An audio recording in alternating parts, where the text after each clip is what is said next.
Have you ever heard of a billionaire so convinced of his own sterility that he nearly gave up on the idea of having a family, only to discover a miracle that changed his life forever? In our story, Donovan Laurent faints in the middle of a crowded New York street under the crushing weight of a tragic diagnosis. Then, a compassionate nurse named Chantal Davis rushes to his aid, setting in motion a chain of events neither could have predicted. From boardroom battles to the renovation of a dilapidated building into a life-saving health center, they fight for a dream bigger than either of them alone. And just when it seems they've overcome every obstacle, an unexpected revelation shakes the very core of their existence. Want to know how it all ends? Listen to the full story. And while you're here, don't forget to subscribe to our channel for more inspiring tales like this one. Donovan Laurent stepped out of the gleaming glass tower with his jaw set and his gaze distant.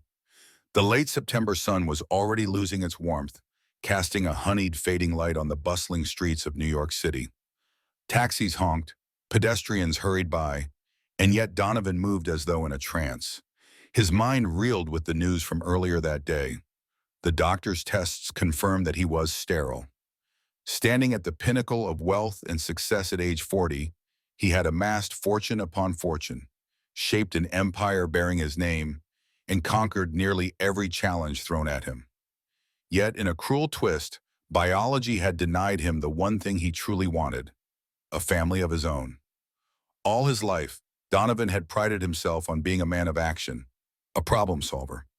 He knew how to close the most complex business deals, how to handle the press with carefully measured statements, how to project confidence and authority in every boardroom. But in the sterile, white-walled doctor's office that morning, all that power had dissolved into helplessness.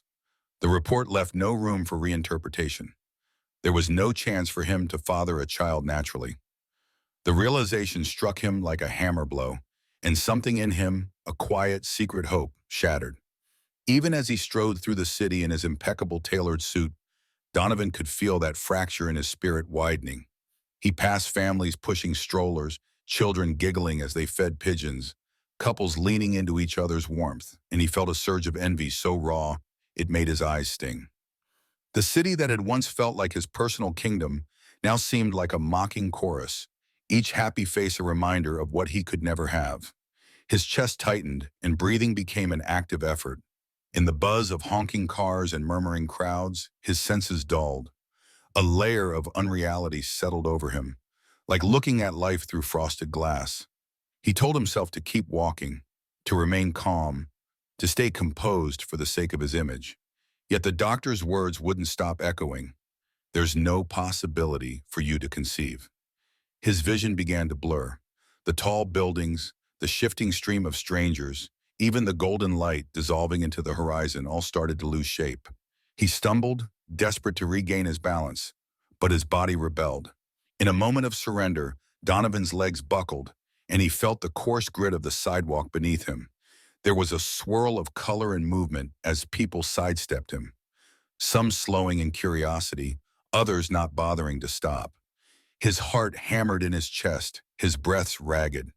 Finally, he felt the last thread of consciousness slip between his fingers. With a ragged inhale, Donovan Laurent collapsed, unaware that just across the street, someone had spotted him and was rushing to his aid. Chantal Davis had just finished locking up the tiny urban clinic where she worked. Overburdened and perpetually short-staffed, the clinic was a lifeline for many in the neighborhood. Chantal, raised in a cramped Harlem apartment by her single mother, Ms. Bernice, was taught from childhood to be resilient and compassionate. Those lessons shaped her into a caring yet tough nurse, someone who found joy in helping those most in need. After a grueling 14-hour shift, her shoulders ached, and all she could think about was getting home to collapse on her modest sofa. Yet there was a sense of fulfillment glowing within her. She had spent the day treating wounds, administering vaccinations, and comforting frightened patients who had nowhere else to turn. It reminded her of why she'd become a nurse in the first place, to bring warmth into the darkest corners of the city. The sun was dipping low, painting the streets in a hazy gold, when Chantal stepped off the curb. Her thoughts momentarily drifted to the clinic's endless backlog: a broken X-ray machine, an ever-dwindling supply of antibiotics, and patients who needed more care than the clinic could afford. She longed to establish a proper community health center with broader resources. An ambitious dream scrawled on a note pinned to her fridge at home, reading Community Health Center, one step closer. Suddenly, she noticed a man in a tailored suit stumble. He lurched forward, struggling to keep upright, but he collapsed before her eyes. Time seemed to slow. Most people nearby were too wrapped up in their own business or perhaps too startled to act. But Chantal's instincts as a nurse kicked in. She sprinted across the street, heart pounding in her chest. "Sir, can you hear me?" she called out, kneeling beside him. He was tall, now crumpled awkwardly on the sidewalk. A sheen of sweat glistened on his forehead, and his breathing was shallow, erratic. Chantal pressed two fingers to his neck. His pulse was there, but it was unsteady. She glanced around, quickly yelling for someone to call 911. A few pedestrians fumbled for their phones. Chantal moved with practiced efficiency, guiding him into a position that cleared his airway and trying to keep him conscious. He fluttered his eyes open for a second, locking onto hers, a look of anguish and confusion passing through his deep brown irises. It was as if he was reaching out wordlessly, and then his gaze slipped away, lost in darkness. Within minutes, the siren of the approaching ambulance cut through the city noise. Chantal stayed beside him, gently placing a hand on his arm, whispering, "You'll be okay," even though she wasn't entirely sure. In that moment, she only knew that she couldn't abandon this stranger to face such vulnerability alone. Little did she realize how profoundly her decision to help would alter both their lives in the days and weeks to come. The ambulance's siren wailed, and Chantal felt a fleeting sense of relief. As the paramedics piled out, she provided a concise summary. The patient had a wavering pulse, appeared disoriented, and might be suffering from a stress-related collapse or something more serious. Without hesitation, she climbed in with them, unwilling to let this man face his crisis alone. Inside, the ambulance rattled over potholes as neon lights flashed across the windows. Chantal hovered near him, monitoring his vitals while the paramedics did their work. One of them, noticing her practiced movements, asked if she was a medical professional. When she mentioned she was a nurse, they nodded, appreciative of her help. She studied the man's face in the harsh overhead lighting. Even in unconsciousness, tension creased his brow, suggesting some deeper turmoil. Chantal couldn't help but wonder what had driven him to such a breaking point. Was it a physical ailment, or was his collapse tied to something emotional? A heartbreak, perhaps? Or a devastating piece of news? When they arrived at the hospital, the ER team took over, transferring the man, still half-conscious, onto a gurney and attaching him to monitors. Chantal paused in the hallway, exhaustion pulling at her, yet she felt compelled to see this through. She learned the man's name from the ID in his wallet, Donovan Laurent. A few nurses recognized the name instantly, whispering about some major corporation he owned. She caught snippets of their hushed conversation. "He's the CEO of Laurent Enterprises, a billionaire. Never expected to see him like this." A doctor approached Chantal, flipping through a chart and eyeing her curiously. "Family?" he asked, presuming a connection. "No," she replied, swallowing a pang of concern. "Just the person who found him." The doctor nodded. "Well, you likely saved his life. He's stable for now, but we'll keep him overnight for observation. There's a question of severe stress or possibly a panic episode. No emergency contact is listed. If anything changes, we'll inform you." Chantal gave a slow nod, her heart heavy. How could someone so apparently powerful with wealth and status have no one to call in a crisis? She lingered in the corridor, wrestling with her own fatigue and a curious pull to stay. Finally, though, her body's demands won out, and she left, ensuring that the hospital had her number if Donovan should need anything. On her way home, she tried to rationalize why she felt so responsible for his well-being. Was it simply her nurse's instincts? Or was there more to it? Some intuitive sense that Donovan Laurent's collapse was not just medical, but also a cry for help from a life that seemed perfect on the outside yet was cracking at the core? When Donovan opened his eyes, the hospital room came into focus in fragments of white walls and fluorescent lighting. An electronic beep, steady yet grating, reminded him of the machine monitoring his heart. He blinked, trying to banish the cobwebs in his mind. Slowly, realization dawned that he was in a place he loathed, vulnerable and exposed in a hospital bed. He ran a quick mental inventory, limbs moving fine, no significant pain aside from a throbbing headache. A wave of embarrassment rushed in as he recalled collapsing on the street.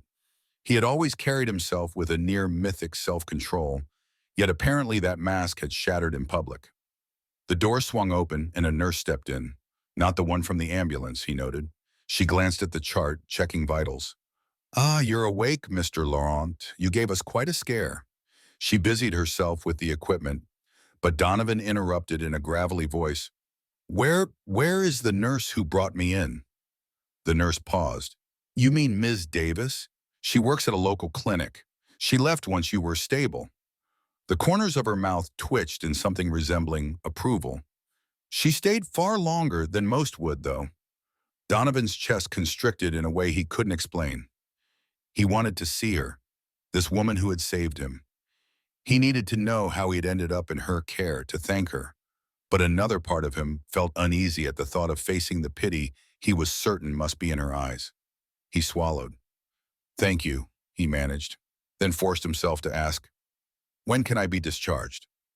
The nurse responded that the doctors needed to run a few more tests and watch his vitals. Donovan sank back against the pillows, staring at the ceiling tiles. His phone rested on a small table by the bed, buzzing occasionally with messages. No doubt his assistant, Eva, was scrambling to reschedule his day. He hesitated to call anyone, especially since he had yet to process the swirling confusion inside him. Eventually, a doctor arrived to confirm that Donovan had suffered a severe stress-related episode.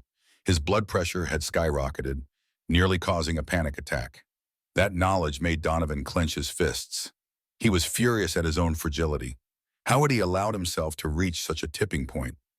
As night fell, he found it impossible to sleep under the hospital's glaring lights. Frustration coiled in his gut. What gnawed at him most was the memory of the sterile doctor's office earlier, the word sterile itself echoing in his ears. He could handle business crises, looming deadlines, even the occasional betrayal of a colleague. But losing the chance of ever having a biological child?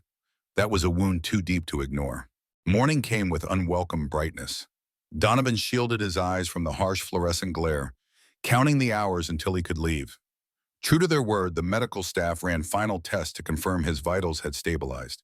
He scrolled through his phone messages, a deluge of concern from colleagues, frustration from partners, and even a polite inquiry from a business reporter wanting an exclusive comment on why he had abruptly canceled meetings. He ignored them all. The world could wait, if only briefly. He glanced again at the nurse who had mentioned Chantal Davis. Something about that name stuck in his mind. The nurse from the ambulance had described her kindness, the way she'd stayed until he was stable.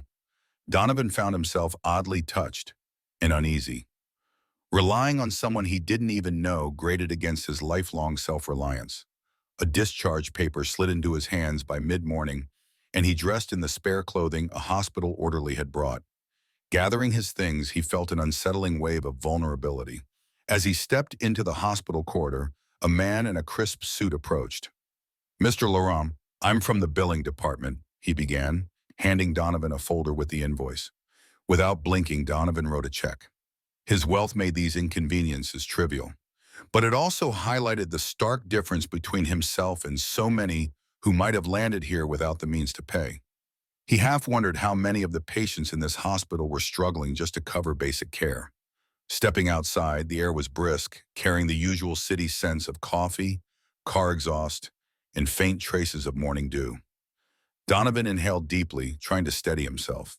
He contemplated calling his driver, but decided to walk. Perhaps the physical act of moving would chase away the mental fog. He didn't get far before a wave of dizziness hit him, albeit milder than the day before. Pausing, he steadied himself against a lamppost. His sterile diagnosis still haunted him. For a man who'd built an empire through planning and control, this felt like a betrayal by the universe itself. As his vision cleared, Donovan resolved not to let this define him. He would fight through, as he always had. He could adopt or find other ways to contribute to the world. Except, a small voice inside him whispered that fatherhood had been a dream he'd never openly acknowledged. Now, having the door slammed shut felt final and cruel. Shaking off his turmoil, he forced his steps forward. In the back of his mind, the name Chantal Davis continued to surface, like a buoy refusing to sink. Something told him he needed to find her, if only to offer genuine thanks. But beneath that polite reason lay a deeper yearning. Perhaps she too held a piece of the emotional puzzle he was struggling to solve. Across town in a modest apartment in Harlem, Chantal Davis rose from a restless sleep, the memory of Donovan's collapse still fresh in her mind. Her best friend Tamara had called multiple times, and Chantal knew she should check in. She poured coffee into a chipped mug and took a few sips, grimacing at its bitterness. Her tiny living room was cluttered with medical textbooks, a worn-out couch, and a small desk where she tracked clinic supplies and staff schedules. Near the fridge hung her community health center, one step closer note. Some days it felt like an absurd fantasy. Other days it was the only thing that kept her going. Flicking on her phone, she listened to Tamara's voicemail. "Girl, you gotta tell me what happened yesterday. I heard you saved some billionaire? Call me back." Chantal exhaled a short laugh. Word traveled fast in her circle of friends, especially when something dramatic happened. She thumbed a quick reply, saying she'd catch Tamara up soon. With a fresh set of scrubs in her bag, Chantal made her way back to the clinic. The city roared around her. Sirens, taxis, street vendors hawking their morning wares. But her mind lingered on Donovan's pale face and the question that haunted her. What kind of pain drives a man like him to collapse in broad daylight? At the clinic, she set about her routine. Ms. Hall, the receptionist, alerted her to a new voicemail. "Someone from Laurent Enterprises asked for you," Ms. Hall noted with mild curiosity. Chantal's heart lurched. Perhaps it was Donovan's assistant calling to find out more about the day he collapsed. She decided to finish her immediate tasks before returning the call. Mid-morning brought the usual influx of patients, a toddler with a fever, an elderly lady needing her blood pressure checked, and a young man nursing a nasty sprain. Chantal focused on each, methodically providing care. Yet every so often her thoughts slipped back to Donovan. She wasn't sure why she couldn't dismiss him as easily as any other patient she'd helped. Maybe it was the look in his eyes, anguish, confusion, and something akin to hopelessness. Finally, during a lull, Chantal dialed back the number from Ms. Hall's note. A woman answered politely, transferring her to Donovan. When his voice came on, subdued yet resonant, she felt an inexplicable flutter in her chest. "Ms. Davis," he began, I I just wanted to thank you properly for helping me." As they spoke, Chantal sensed a quiet tension in his tone, as if gratitude was both new and disconcerting for him. She found her own heart pounding, uncertain of how or why their paths seemed destined to intersect. When they ended the call, she stared at the phone, unsettled by a swirl of empathy, curiosity, and a whisper of excitement she wasn't sure she should entertain. A few days slipped by in a blur of checkups and clinic duties, but the undercurrent of Donovan's voice lingered in Chantal's mind. He had asked if she might meet him for coffee or a quick meal, expressing a desire to thank her in person. She hesitated at first, wary of stepping into a world far removed from her own. But a mixture of curiosity and something akin to concern pushed her to accept. They chose a modest cafe near the clinic, avoiding the upscale restaurants Donovan was used to. For once, he seemed relieved to dodge the prying eyes of tabloids or business associates. Seated at a small wooden table by the window, they exchanged the usual pleasantries. "How are you feeling? How's work?" That sort of thing. Yet beneath the surface was a tension that neither fully understood. Donovan grappling with the humiliating memory of his collapse, and Chantal trying to reconcile her nurse's compassion with an unexpected personal interest. At first, conversation was stilted. Donovan sipped his coffee, forcing small talk about the neighborhood. He noticed how her eyes sparkled when she spoke of the clinic, how she gestured passionately when discussing health care for the underserved. Even in her casual attire, with her curly hair pinned back, she radiated a calm confidence that set her apart from the polished executives he usually encountered. Eventually, Donovan mustered the courage to address the elephant in the room. "Look, I'm not accustomed to needing help," he admitted, glancing down at his cup. "But you went out of your way for me. I don't know how to repay that." Chantal tilted her head, a gentle smile forming. "I don't help people for a reward, Donovan. It's what I do. If you want to show appreciation, then make sure you take care of yourself." Her sincerity disarmed him. He studied her for a moment, a swirl of gratitude and something deeper stirring in his chest. I intend to, he said quietly. The truth is, I've been dealing with some heavy news. My collapse wasn't random. She waited, letting the silence coax him to continue.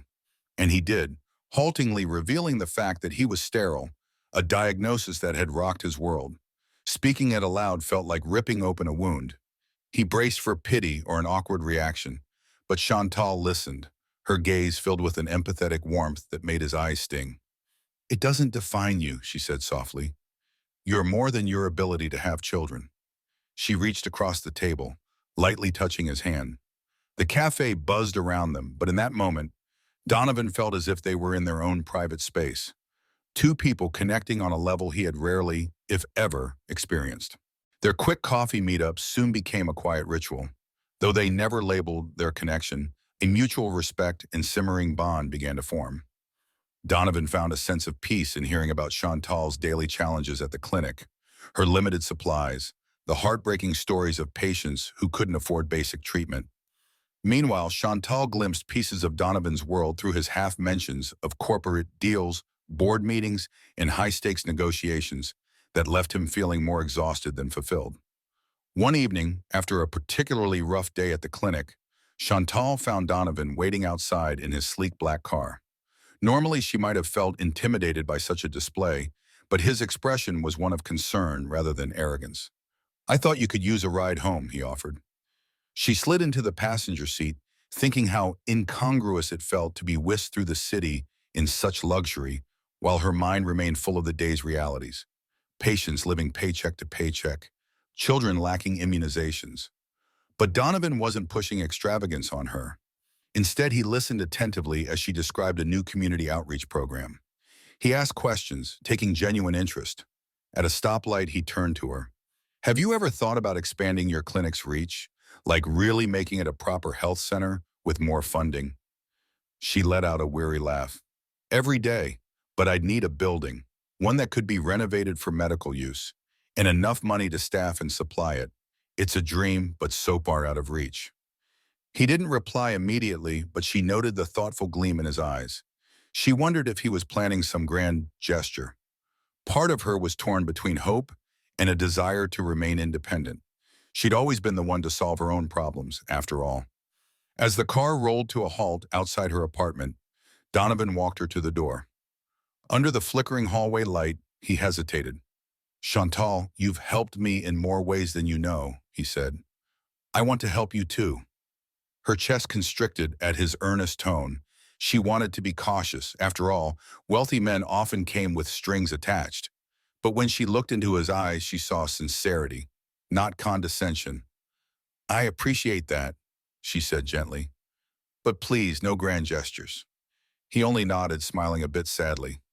Good night, he said before turning to leave. She lingered by her door, heart pounding. Though she tried to convince herself this was just an unusual friendship, deep down she sensed it had the potential to be so much more. Yet it was a truth that both thrilled and scared her, leaving her in a state of emotional limbo she hadn't felt in years. While Donovan and Chantal navigated their tentative bond, forces within Laurent Enterprises began to stir. Samson, a high-ranking executive with ambitions of his own, noticed Donovan's growing distractions. At a private board meeting, Samson's carefully veiled concern was, our CEO appears less focused on profit margins and more on personal endeavors. He pointed to minor dips in quarterly numbers, citing them as evidence of Donovan's lack of leadership.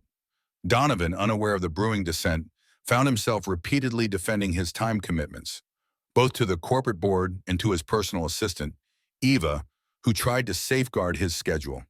He still managed to maintain business deals, but his heart wasn't in them like before.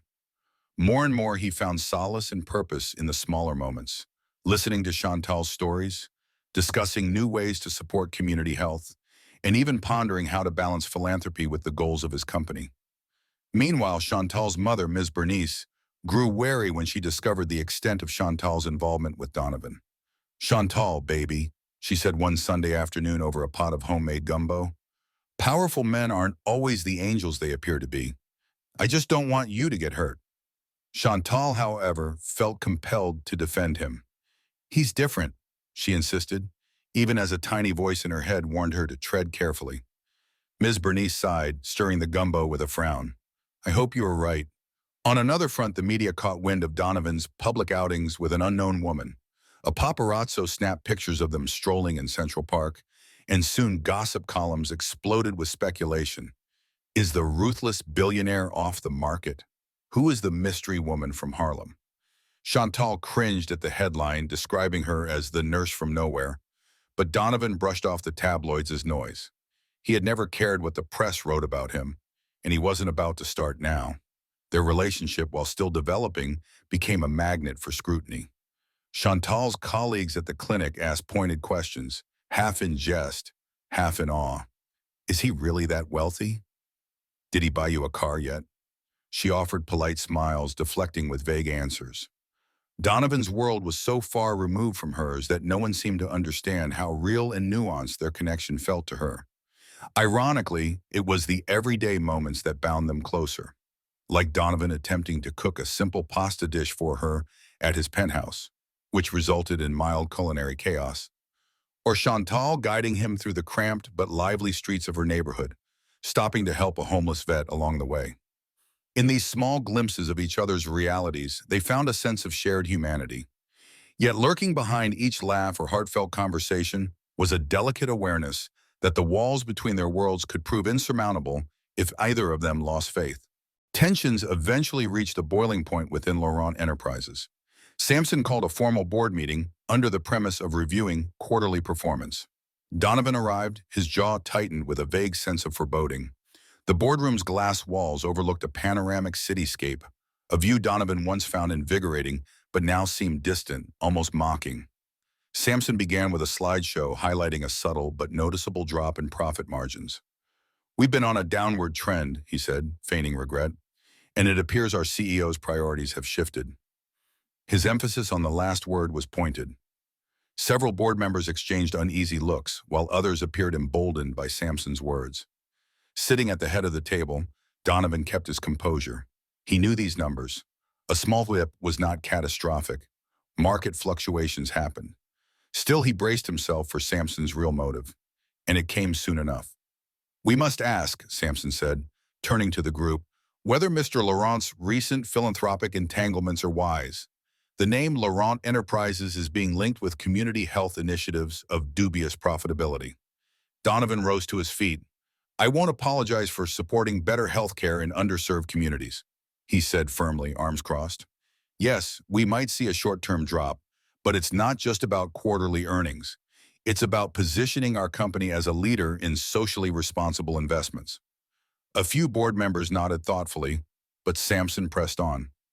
This is more personal than corporate strategy, he countered, flipping to a slide featuring Donovan's photo beside Chantal's. It was a tabloid shot, grainy and intrusive, taken during one of their walks. Let's not pretend this is a purely business-minded move. Donovan's nostrils flared. He recognized the tactic, paint him as an impulsive CEO guided by personal whims. Yet he refused to slander Chantal or back down from what he believed was right. Summoning a calm he didn't entirely feel, he declared, any leader who cares only for profit, ignoring the public good, sets a dangerous precedent. I'm committed to both this company and the community it operates in.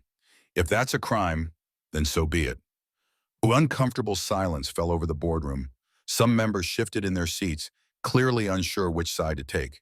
Samson's lips curled into a thin smile, as if to say this isn't over.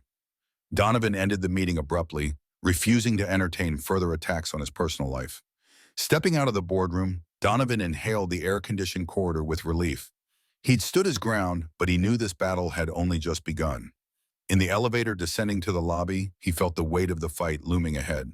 To protect both his position as CEO and the blossoming relationship with Chantal that meant far more to him than he'd ever expected. With the corporate storm brewing, Donovan found solace in confiding his frustrations to Chantal. Late one evening, he picked her up from the clinic, driving her to a small, tucked-away bookstore cafe.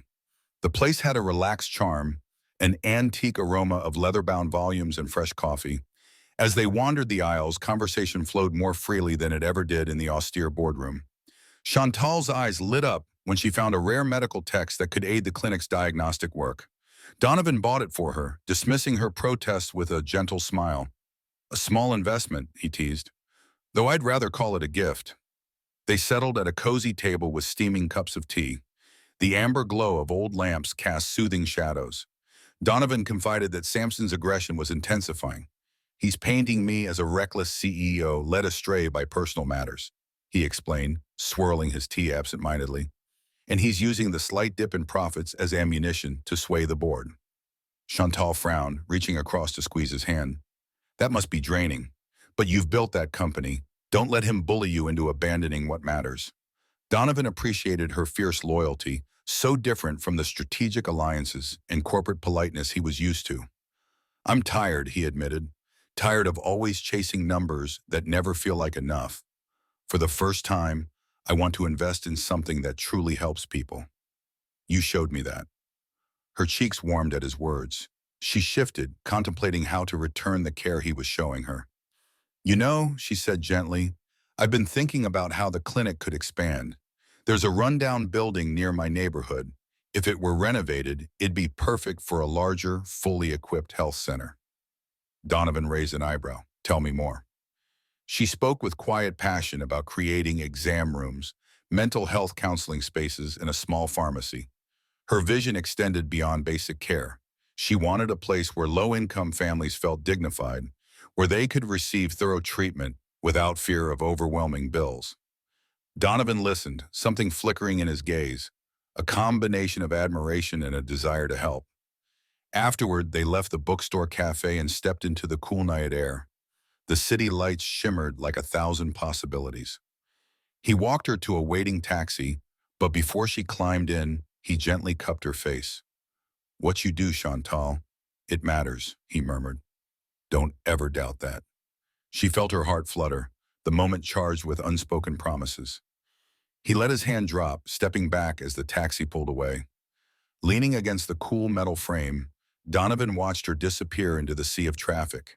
His mind churned with an idea, one that might turn her vision into reality, but which would also plunge him deeper into the conflict with Samson and the wary board at Laurent Enterprises. True to his newfound convictions, Donovan soon contacted a realtor to scout properties in Chantal's neighborhood. He found a vacant structure that had potential, albeit in need of major renovations. Excitement mixed with uncertainty. Could he really dive headlong into this project? Would Chantal see it as genuine support or an overreach? When he finally took her to see the building, a 2-story brick structure with boarded-up windows, her reaction was immediate. Awe lit her features as she imagined exam rooms, a proper waiting area, and maybe even a small conference space for health workshops. However, caution tempered her enthusiasm. This is going to cost a fortune, she warned, stepping gingerly over debris. And the board at Laurent Enterprises might see this as another strike against you. Donovan shrugged, though he felt a twitch of anxiety at the mention of the board. I'd rather funnel resources into something that saves lives than placate a few shareholders hungry for profit alone. Besides, I'm used to risk. Isn't that what I do best? Invest? Chantal paused, meeting his gaze. She saw the resolve in his eyes, and for a moment let herself imagine the possibilities. I just don't want you jeopardizing everything for me, she murmured, voice low. You already have enough problems at the company. He brushed a piece of dust off her shoulder, smiling gently. I'm not doing this just for you. I'm doing it because you showed me what truly matters. Let me help. Feeling a surge of emotion, Chantal nodded, and so the wheels were set in motion. Donovan commissioned an architect to draft renovation plans, while Chantal began assembling a small team from her clinic to brainstorm the project's scope. The entire endeavor filled them with cautious excitement, yet word of Donovan's bold move inevitably reached the Laurent Enterprises board, fueling Samson's narrative that Donovan was funneling funds into a dubious charity project. Samson railed at the board, urging them to see Donovan's behavior as reckless. Though some members appreciated the idea of philanthropy, they worried about the optics, especially if the health center failed or if the press spun it as a vanity project. Meanwhile, Chantal encountered her own brand of skepticism. Her mother, Ms. Bernice, after hearing about the building, pulled her aside. Are you sure this is about helping the community and not just about you two playing house? She asked bluntly. Chantal flushed, insisting the health center was her lifelong dream, not some flight of fancy. Despite the swirling doubts, Chantal and Donovan pressed on. Late nights found them poring over budget spreadsheets, meeting with city officials, and outlining the center's mission statement. In those moments, a tangible sense of unity grew between them. They were building something that blended both their worlds, his resources, her expertise, and their shared compassion for those who had fallen through the cracks of society. As construction began in earnest, the street outside the future health center bustled with delivery trucks. Hammers echoed against the brick walls, and electricians trailed wiring through dark corridors. Amid the chaos, Chantal managed to maintain her full-time role at the clinic, darting between patients and phone calls with city inspectors. Donovan juggled investor meetings, legal reviews, and growing murmurs of discontent from certain members of his board. Inevitably, the media caught wind of the project. Some praised Donovan's philanthropic turn, writing glowing pieces about a mogul finally giving back to the community. Others were more cynical, implying he was using a heartfelt cause to rehabilitate his public image. Chantal tried not to read the articles, but her colleagues teased her about the spotlight. She brushed it off, focusing on the tangible work in front of her, ensuring each step of the renovation met the required health codes. Tensions at Laurent Enterprises escalated. Sampson circulated a memo implying that Donovan's philanthropic interest was bleeding the company of precious capital. In a heated closed-door meeting, Donovan fired back with spreadsheets proving the investment was separate from the corporation's mainstream budget. Yet the seeds of doubt had been sown, and a faction within the board began to side with Sampson. A formal showdown seemed inevitable. On a rare evening off, Donovan invited Chantal over to his penthouse, a sleek, modern space perched high above the city. She marveled at the floor-to-ceiling windows revealing a glittering skyline. They shared a simple meal he had ordered. Donovan's cooking skills were, as she already knew, limited, and he opened up about his own childhood. He spoke of a demanding father who valued success over everything else, and how he had grown up equating worth with achievements. Chantal listened intently, feeling the layers of his guarded exterior peel away. She confessed her own fears, that maybe she was in over her head, that the project could fail, leaving her with regret and a sense of having let him down. Donovan took her hands, speaking with an earnest softness. "You won't let me down. We're in this together." The moment hummed with intimacy. Outside, the city sparkled, but inside the penthouse, they were cocooned in their own space. The trials they faced, Sampson's scheming, the board's skepticism, the immense pressure of building a health center from scratch, felt distant. For a few precious hours, they allowed themselves to hope that maybe their shared determination could outlast any opposition. Yet as the lights dimmed and they each retreated to their own corners of the night, neither could fully banish the worry that it might all come crashing down. Hope was a fragile thing, and they were both acutely aware of how swiftly life's storms could shatter it. Summer slipped into early autumn, and the health center's walls began to take shape. The once abandoned brick facade now stood adorned with fresh mortar and newly installed windows. Watching this transformation, Chantal and Donovan felt a quiet pride. They'd made tangible progress, despite swirling controversies and the unrelenting demands of their daily lives. However, the closer they came to a projected opening date, the fiercer Sampson's attacks grew. He colluded with a small group of shareholders, insinuating that Donovan's emotional entanglement with a nurse was steering the company off course. On one particularly tense morning, Donovan found a notice on his desk. An emergency board meeting called to discuss leadership issues. He sighed, recognizing Sampson's hand in it. Meanwhile, Chantal grappled with personal challenges as well. The rigors of the clinic, combined with overseeing construction, started to wear her down. She sometimes skipped meals, surviving on coffee and adrenaline. Tamara scolded her, half-jokingly, "Girl, you can't save the world if you don't save yourself first." Chantal laughed it off, but resolved to take better care of her health. It was in the midst of this chaotic stretch that Ms. Bernice insisted on a family dinner. Donovan joined them in Ms. Bernice's cozy Harlem apartment. The aroma of spices mingled with the warmth of lamplight, creating a stark contrast to Donovan's lofty penthouse. Ms. Bernice was cordial enough, but worry clouded her gaze. While passing around dishes of homemade collard greens and cornbread, she asked Donovan pointed questions about his intentions. "Are you in this for the long run?" Ms. Bernice asked, her tone guarded.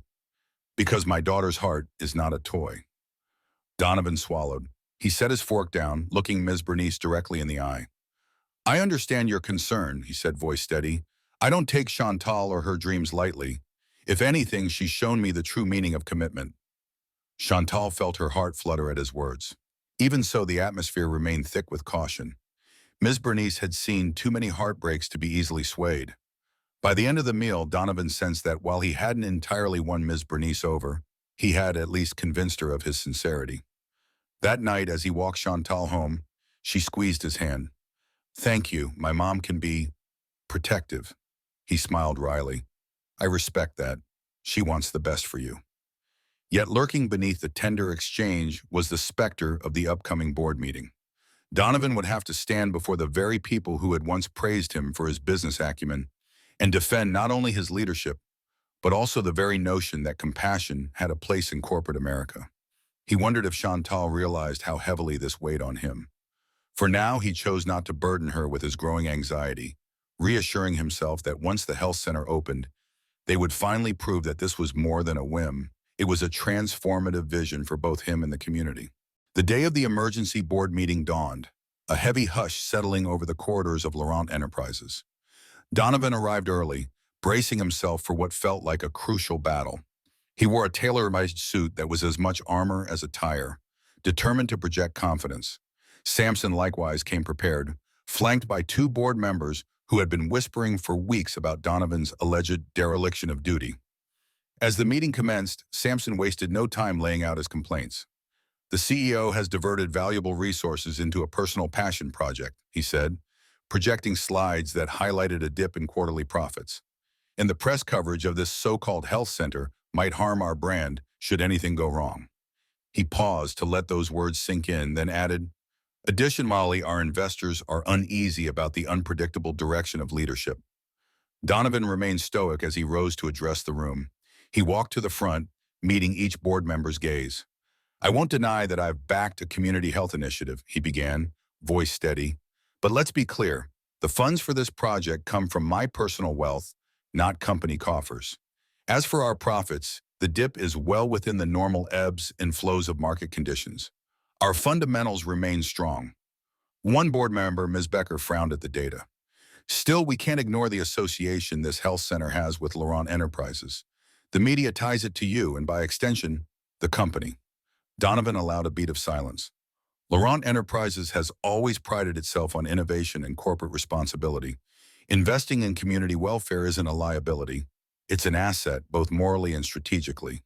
Companies that show genuine concern for social issues build brand loyalty that lasts longer than any single quarter's earnings. Samson scoffed. That's an idealistic outlook that could cost us. We're not a charity. Donovan turned to face him directly.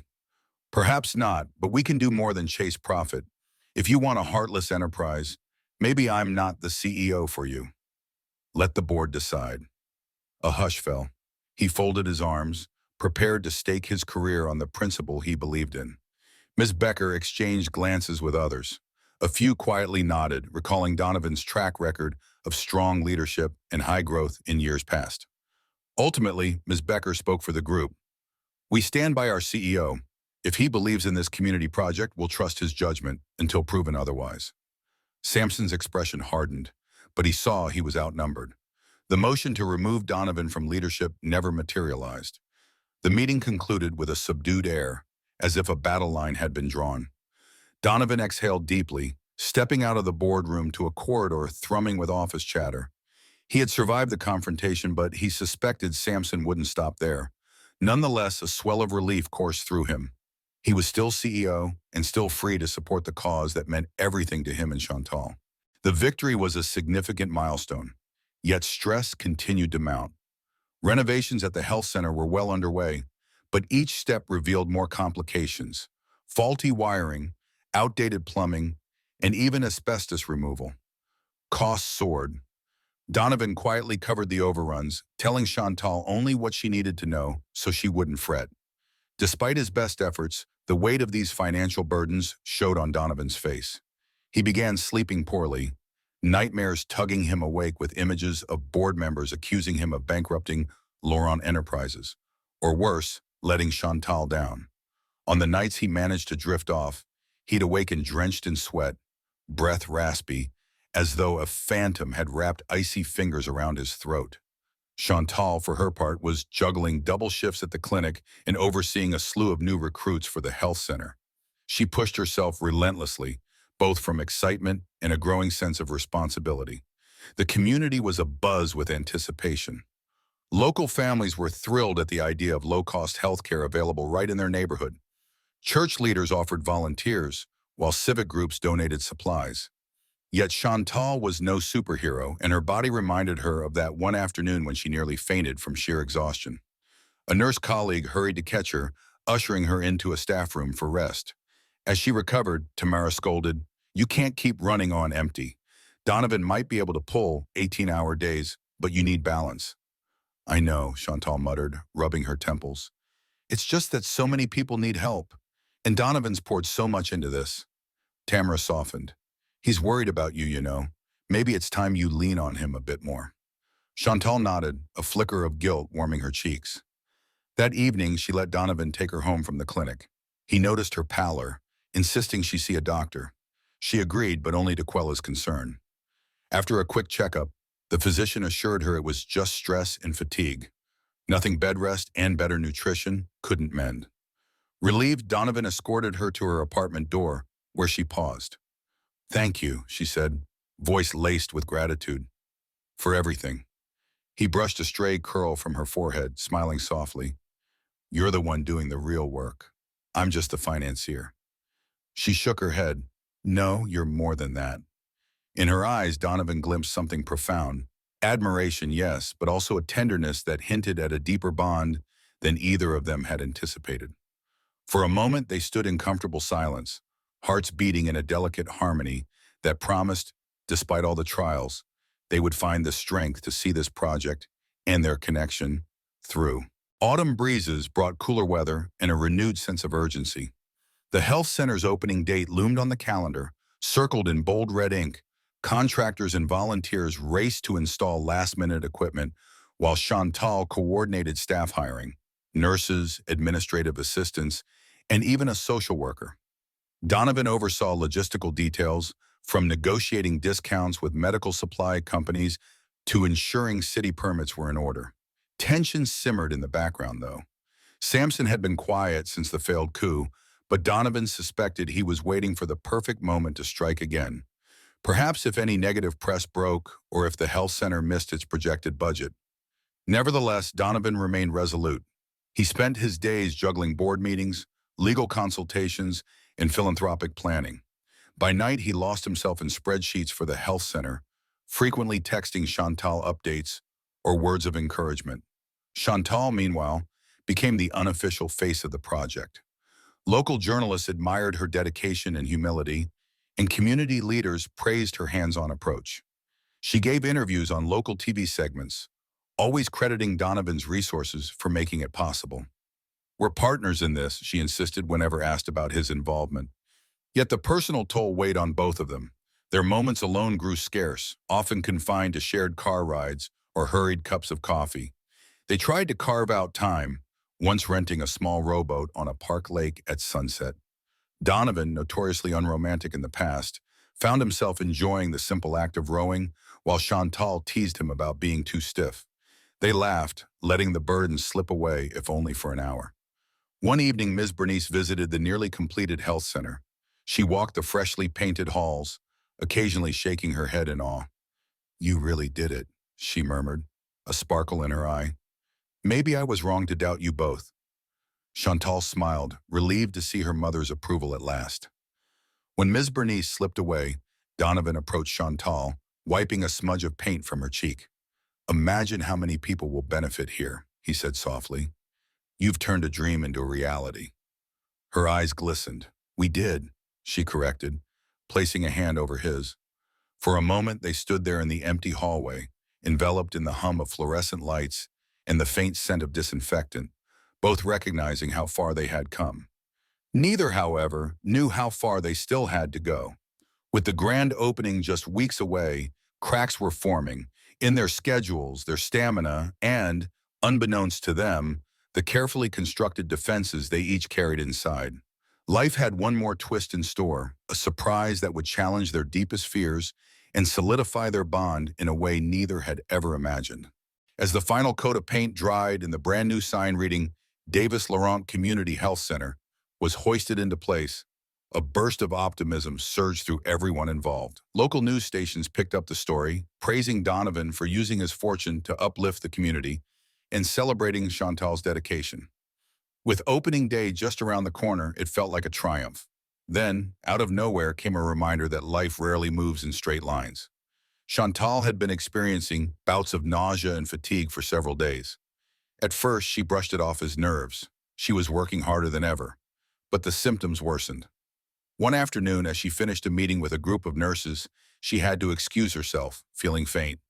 Tamara, noticing how pale she looked, practically dragged her to a doctor for a full examination. Chantal insisted it was just exhaustion. "I'm fine," she muttered, sinking onto the exam table. But a flicker of apprehension nagged at her. Minutes later, the doctor returned with an ultrasound image, her face alight with a knowing smile. "Chantal," she said gently, "you're pregnant. In fact, you're carrying twins." A wave of disbelief crashed over her. She gripped the edge of the table, hearing the doctor's words echo as if from a distance. Twins. Her first coherent thought was of Donovan and his sterile diagnosis. This made no logical sense. Yet here it was, undeniable on the ultrasound. Tamara's eyes sparkled with a mixture of shock and excitement, but Chantal felt a swirl of panic, wonder, and an unexplainable awe all at once. She thought about how Donovan would react. He thinks he can't father children. That evening, when Donovan arrived at the health center to check on final preparations, he found Chantal sitting in a quiet office, her expression unreadable. Concerned, he knelt beside her, placing a hand on her shoulder. "What's wrong? You look shaken."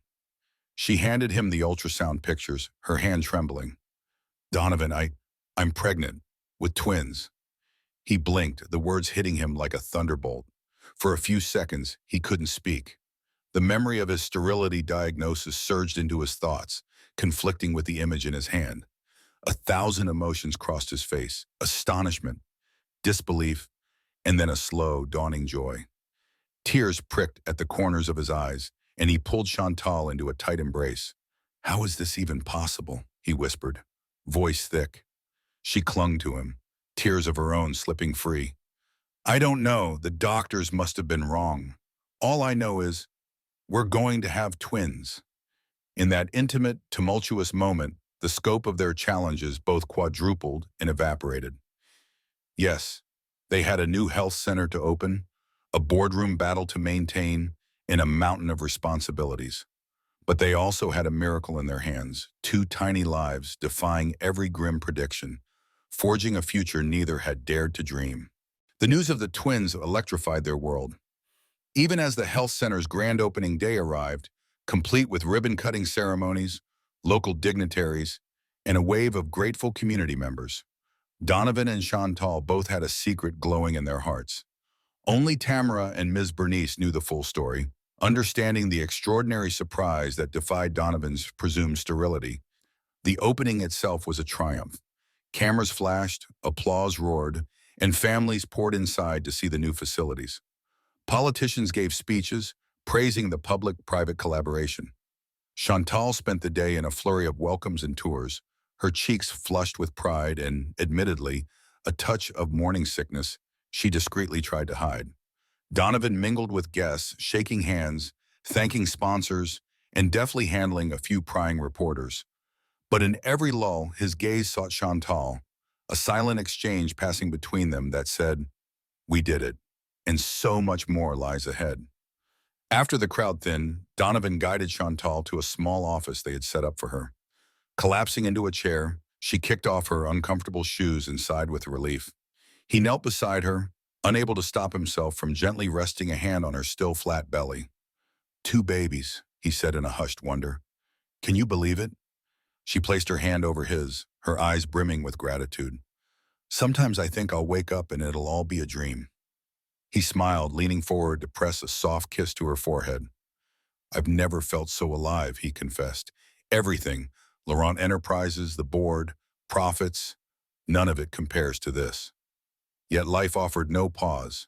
Even as they embraced this miracle, business conflicts lingered. Sampson made a final attempt to discredit Donovan, accusing him of misallocating company funds for personal endeavors. But after witnessing the health center's successful launch and the outpouring of positive media coverage, most of the board members dismissed Sampson's claims as pettiness. Faced with near-unanimous support for Donovan, Sampson resigned in bitter defeat. With that threat gone, Donovan shifted focus to the future, both for the center and for his nascent family. He arranged for additional grants to keep the facility sustainable, forging partnerships with local universities and healthcare providers. Chantal began researching prenatal care, determined to stay healthy for the twins. Ms. Bernice, once skeptical of Donovan, turned into an enthusiastic grandmother-to-be, offering old family remedies and solicited advice on everything from crib types to baby names. Their relationship transformed into a new phase, deeper and more intertwined. They still juggled multiple responsibilities, his corporate life, her clinical duties, but the unshakable bond of two impending lives knitted them together in a way they never expected. Late one evening, after a long day at the center, Donovan and Chantal strolled past the bright sign that read, Davis Laurent Community Health Center. He slipped an arm around her waist, and she tilted her head onto his shoulder. This is only the beginning, he said softly, gazing at the building that symbolized their shared dream. She nodded, her heart full.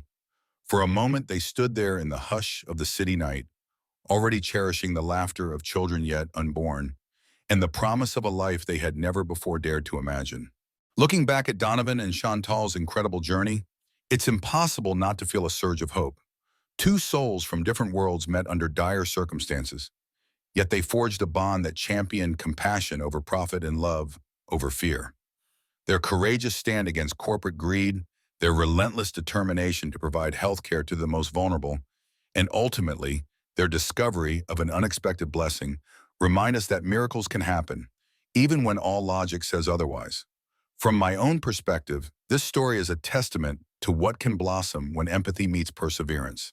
If you have thoughts or experiences related to their struggle, maybe you've battled corporate pressures or fought for a cherished dream, please share them in the comments below. Let's keep the conversation going and inspire each other to believe in the power of hope and unwavering love.